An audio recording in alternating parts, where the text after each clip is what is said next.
Belinda the Beetle. Chapter 9. A Piece of String. "Oh dear, my arm does ache," said Susan. She had been working very hard, and Belinda's paint shone beautifully when she had polished it. "My goodness, Susan, Belinda will be pleased. I can almost see my face in it," said Daddy. "Good girl. That's the steering wheel side nearly finished. Not much longer now. And then you can slosh as much as you like. John, you look like as if you've fallen in the bucket." John grinned. He had been enjoying himself immensely. He rested while Susan polished the last bit. "Change over now," said Daddy. Susan sloshed vigorously. "We haven't seen the jewels yet," she said. "No," said Daddy, "nor have you finished the car. I expect you'll find them presently." John was rubbing with great concentration. He kept looking at the bits that Susan had polished and then going on to make his bits shine as much as hers. This made him slow, and Susan had finished sloshing by the time he got to the door on Belinda's passenger side. Susan was dreadfully disappointed. "We haven't seen the jewels yet, and I've looked very hard. Have you seen them, John?" "No," grunted John.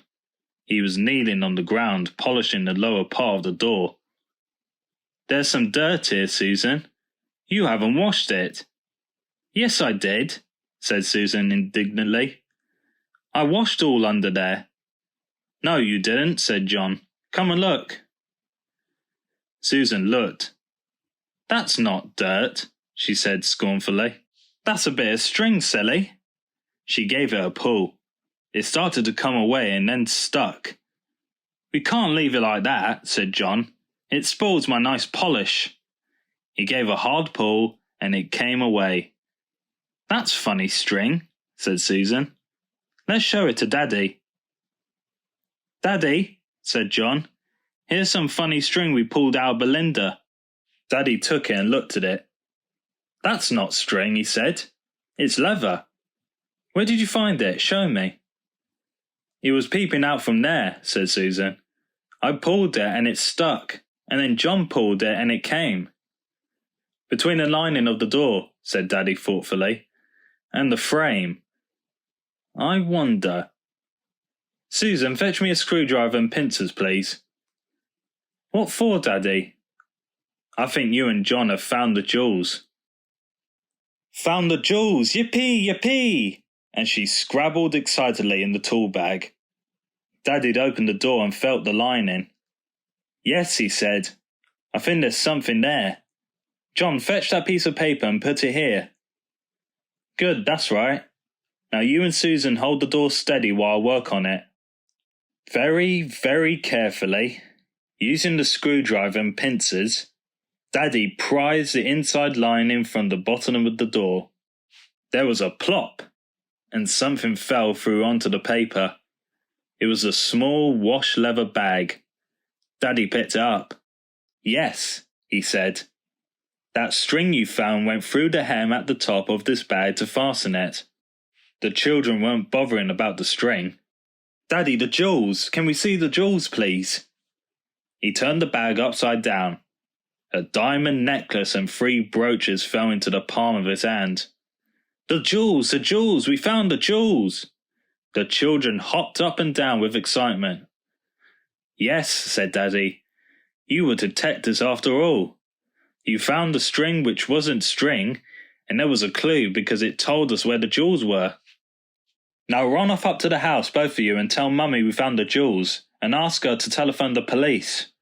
Can you remember to ask her especially not to say what we found? I want to surprise the sergeant." "Oh, Mr. Exel, you aren't going to give my jewels to the police, are you, Mr. Exel? They're my jewels. The man gave them to me at my accident." "Look, Belinda, the man who gave the jewels to you was a thief. He had taken the jewels from someone else. If people kept jewels that are stolen and don't give them to the police, they have to go to prison. You wouldn't like that, would you, Belinda?" "No, Mr. Exel." "Very well then. You be a sensible car, and perhaps when the policemen give them back to the person they belong to might give you a present for being such a clever car, and taking care of them so nicely." "Oh, Mr. Exel, do you think they would?" asked Belinda, delighted. "Yes, but only if you're a good car." Mummy came running with John and Susan. She was as pleased and excited as the children were.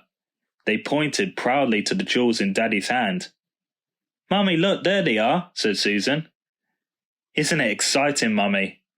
John and I did the detecting. We found a clue and showed it to Daddy, and Daddy knew what it was and found the jewels." Mummy picked up the necklace. "Ooh," she said as it shone and sparkled in the sunlight with all the colours of the rainbow. "How gorgeous! And the brooches too. 1 sapphire and 2 rubies. Oh, I do love sapphires." And she took the sapphire brooch and turned it over and over in her hands.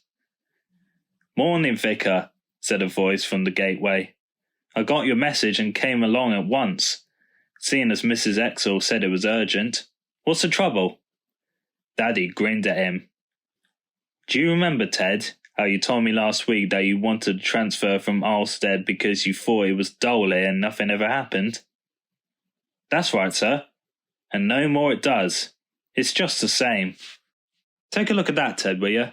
And tell me nothing ever happens here." The sergeant's eyes nearly popped out of his head. "The Aldbridge diamonds! Well, I'll be ding-dong-danged. I really will, sir. We've had a description circulated to all stations, and we've been after them for weeks." He pulled out his notebook and fumbled the pages over. "Let me see," he said. "There was a diamond necklace, and yes, that's it. 2 matching ruby brooches and 1 sapphire. Here are the 2 rubies. But where's the sapphire, sir? Didn't you find it?" Said John and Susan, but Daddy shushed them firmly. "I regret to say, Sergeant," he said gravely, "that you have caught my wife in the act." The sergeant looked puzzled. Daddy pointed towards Belinda, trying hard to keep a straight face. Mummy had pinned a sapphire brooch to her dress and was twisting and turning in all sorts of attitudes in front of Belinda's tiny driving mirror, trying to see how it looked. She was quite absorbed, and hadn't even heard the sergeant arrive. "Oh," said the sergeant, and winked at Daddy. "It's a very serious offence, madam," he said, matching Daddy's tone. "The receiving of stolen property. Very serious indeed. I must ask you to accompany me to the station." Mummy spun round sharply. "You're quite mistaken." Then she saw their faces. "Oh," she said. "All right, Sergeant. It's a fair cop. I'll come quietly." Then they laughed and laughed. "I think you're awful, the lawyer," said Mummy at last when she could speak. "Never mind, we'll come and bail you out." Mummy protested that neither she nor the children were fit to be seen in the police station or anywhere else. So while they went to tidy up, Daddy showed the sergeant where they had found the jewels and then took him into the house to wait. At the station, they looked at the official description and saw they really had found the Aldbridge jewels. Then they told the police all about their adventures with Snoop and Brown the day before. Daddy and Mummy signed the statement, and Susan and John wrote their names too. "We'll get these back to Admiral Aldbridge today, sir, and expect you'll be hearing from him soon,"